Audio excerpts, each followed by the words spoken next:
ایک دفعہ نبی پاک صلی اللہ علیہ وسلم کے پاس ایک صحابی آئے جو کہ بہت ہی غریب تھے اور بولے نکاح کرنا ہے.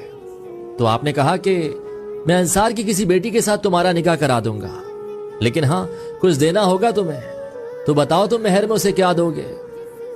تو ان صحابی نے کہا کہ میرے پاس تو کچھ بھی نہیں دینے کو یا رسول اللہ.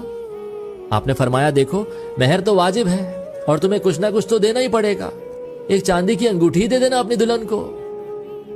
تو نم آنکھوں سے کہنے لگا کہ میرے پاس تو لوہے کی انگوٹھی بنوانے کے بھی پیسے نہیں حضور، اور یہ کہہ کر چلا گیا. 2 دن کے بعد آپ نے پھر اسے طلب فرمایا اور پوچھا کہ کچھ ہوا بندوبست، کچھ ہے تو بتا، نکاح کرا دیتا ہوں. تو اس کا وہی جواب تھا کہ نہیں یا رسول اللہ، میرے پاس تو پھوٹی کوڑی نہیں. تو آپ نے مدینے میں سے ایک انصار صحابہ کی بیٹی کو طلب کیا اور کہا کہ اس کا نکاح فلاں جوان سے کر دو. انہوں نے کہا جیسے آپ کا حکم یا رسول اللہ. تو آپ نے اس غریب صحابی سے فرمایا کہ تمہیں قرآن کی کوئی سورہ یاد ہے؟ تو صحابی نے کہا ہاں مجھے قرآن کی فلاں فلاں سورہ یاد ہے.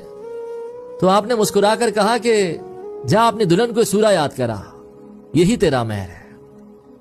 تو نکاح کو آسان کرے اور زنا کو مشکل بنائے، یہ ہماری شریعت ہمیں سکھاتی ہے. اب مبارک ہو، ہم اپنا مذہب پوری طرح سے بھول چکے ہیں.